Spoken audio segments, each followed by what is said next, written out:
leite está sob crescente pressão para se tornar mais sustentável. Um dos grandes desafios é a emissão de metano pelos ruminantes, especialmente as vacas leiteiras.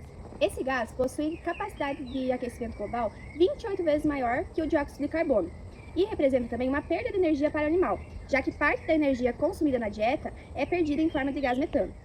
Em sistemas de produção de leite, seja no confinamento ou a pasto, reduzir a emissão entérica do gás metano melhora a eficiência alimentar, ou seja, o animal vai gastar mais energia para produzir leite do que para a formação de gases. Dessa forma, a integração entre estratégias nutricionais e seleção genética de animais mais eficientes ou de menor emissão de metano surge como um caminho promissor para o avanço da pecuária leiteira sustentável.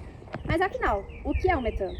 Nos ruminantes, o metano é produzido no rumen, durante a fermentação microbiana dos alimentos, e é eliminado principalmente por eructação. Representa a perda de 2 a 12% da energia da dieta.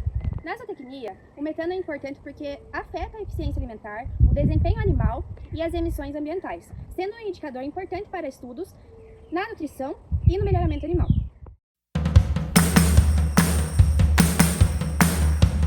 A metanogênese entérica é o processo biológico de produção de metano que acontece dentro do sistema digestivo dos ruminantes, como por exemplo vacas, bois, ovelhas e cabras. No rumen dos bovinos, micro-organismos degradam carboidratos de foragem e concentrado, gerando ácidos graxos voláteis que são usados pelos animais como fontes de energia. Durante essa fermentação, há a produção de hidrogênio e dióxido de carbono, onde as arcas metanogênicas usam esse hidrogênio e carbono para a formação de metano, que é então expirado. Portanto, quanto mais hidrogênio sobrar ou quanto mais lenta for a passagem ou digestão, mais favorável será a produção de metano. Além disso, dietas ricas em fibras com baixa digestibilidade favorecem uma maior produção de metano, pois elas promovem uma fermentação mais lenta e uma maior produção de hidrogênio. Por outro lado, dietas mais digeríveis com maior proporção de amido ou lipídios podem deslocar a fermentação para vias que consomem hidrogênio, como por exemplo o propionato, e assim reduzir o metano. Além da nutrição, fatores como taxa de passagem da dieta, massa do rumen, volume de alimentos ingeridos, microbiota ruminal, manejo entre pastagem e confinamento também influenciam a emissão do metano. O estágio fisiológico do animal influencia muito a produção de metano, porque ele altera o consumo, a fermentação ruminal e a eficiência da dieta. Em vacas leiteiras, no início da lactação, o consumo e a fermentação microbiana aumentam bastante. Então o metano absoluto pode aumentar. Porém, como a produção de leite é alta, a intensidade de metano por litro de leite diminui, mostrando um animal mais eficiente. Já no final da lactação, a produção cai mais rápido do que o consumo, e por isso aumenta a intensidade de metano, mesmo que a emissão diária seja menor. No gado de corte, esse efeito aparece principalmente na fase de cria, recria e engorda.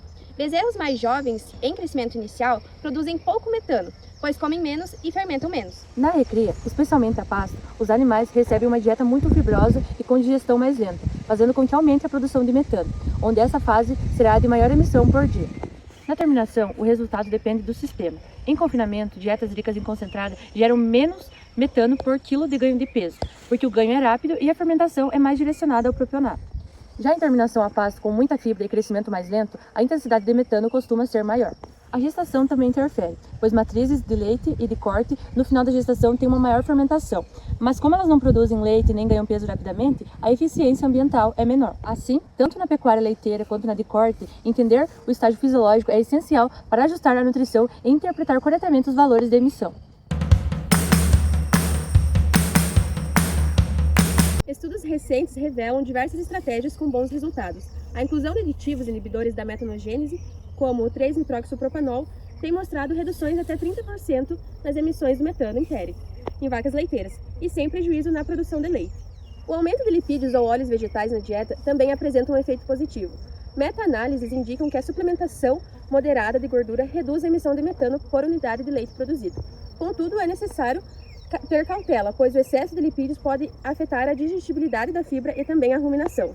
Outra estratégia envolve o uso de forragens com taninos ou leguminosas de rápida passagem ruminal, que tendem a gerar menor produção de metano devido à menor fração da fibra indigestível e maior taxa de passagem. O ajuste da proporção volumoso-concentrado e a melhoria da qualidade do volumoso, com silagens bem fermentadas, fibras mais digestíveis e menor tempo de retenção ruminal, também são exemplos de práticas eficientes. Por fim, há evidências de que a nutrição mineral e o estágio de lactação influenciam a intensidade das emissões de metano, sugerindo que ajustes nutricionais, conforme a fase produtiva do animal, podem contribuir com a maior eficiência energética e menor impacto ambiental.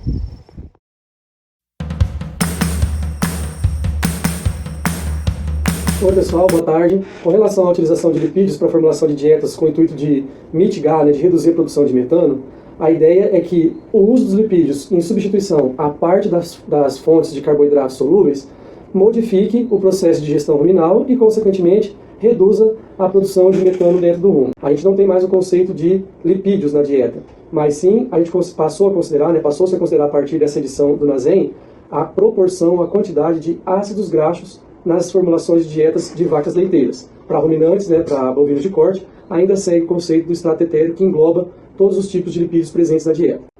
Logicamente, visando o menor impacto possível na digestibilidade das outras frações da dieta, especialmente a fração fibrosa das dietas, que vão servir também como fonte de energia para os animais ruminantes.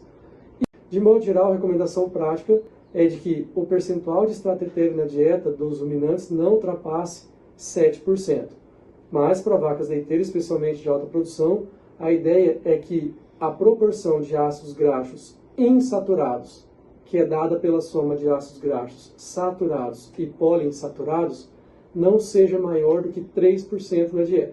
Então o objetivo é formular de modo que a proporção de ácidos graxos insaturados seja no máximo de 3%, dentro de um limite máximo de extrato etéreo que não deve ser superior para os ruminantes não deve ser superior a 7% ruminantes. E a presença dos ácidos graxos, no ambiente ruminal, pode mitigar, ou tem efeitos sobre a produção de metano por diferentes vias. Uma delas é que a presença desses ácidos graxos, especialmente os insaturados, vai servir como uma forma de captar hidrogênios livres do meio para o processo de biohidrogenação microbiano, ou o processo de biohidrogenação que acontece dentro do rumen, e quanto mais hidrogênios forem usados em outras vias que não fiquem disponíveis para a produção de metano no rumen, menor será a disponibilidade de hidrogênio para a síntese do gás metano, que é um dos gases aí que compõem ou que exercem o efeito estufa, transformando aí, modificando a nossa atmosfera. Então, a presença de ácidos graxos insaturados induz um processo chamado de biohidrogenação no rumen e, consequentemente, gasta hidrogênios no meio. E a utilização desses hidrogênios libera, ou diminui a quantidade de substrato disponível para a produção de metano a partir das arqueias, que são um grupo de bactérias especializadas na produção desse tipo de gás.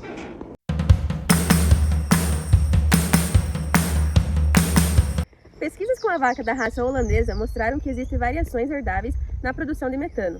As herdabilidades estimadas foram de aproximadamente 0,16 para a produção diária de metano, 0,27 para o rendimento em gramas de metano por quilo de matéria seca ingerida e 0,21 para a intensidade, ou seja, gramas de metano por quilo de leite produzido.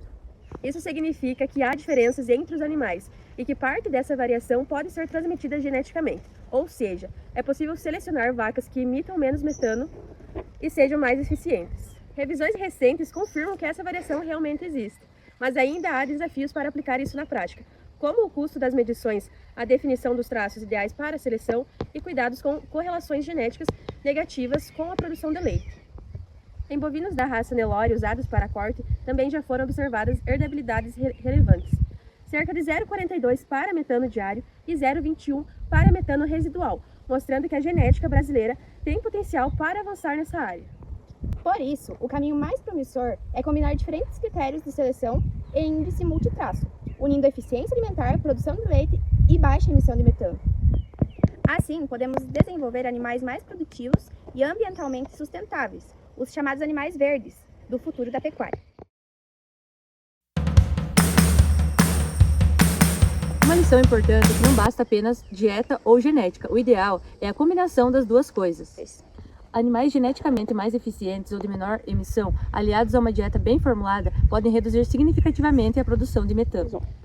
Por exemplo, se você começa com vacas que já têm menor emissão por genética ou maior eficiência alimentar, as estratégias nutricionais tendem a gerar efeitos mais duradouros e consistentes.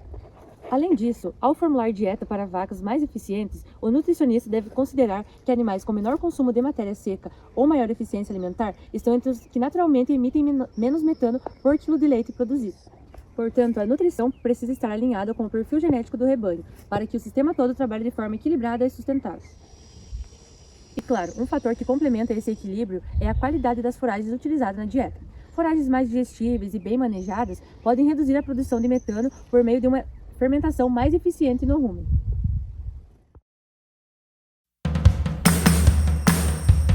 Boa tarde.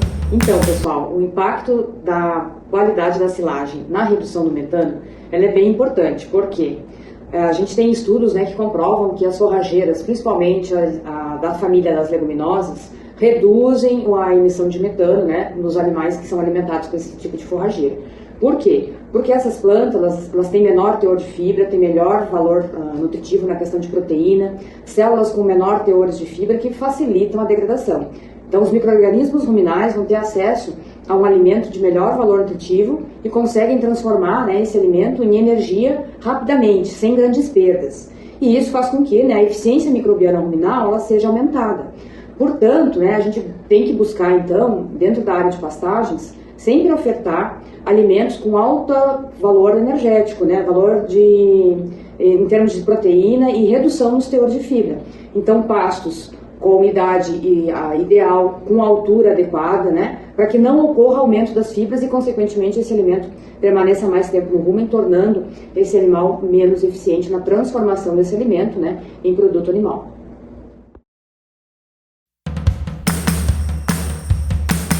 Concluindo, definimos que a pecuária leiteira está cada vez mais melhorando para se tornar mais eficiente e mais sustentável. O metano é um dos principais desafios, mas também uma grande oportunidade de inovação dentro do setor. Na zootecnia, o metano é importante porque afeta a eficiência alimentar, o desempenho animal e as emissões ambientais, sendo um indicador importante para estudos na nutrição e no melhoramento animal. E o mais importante é lembrar que sustentabilidade não é só reduzir emissões, mas também aumentar a eficiência.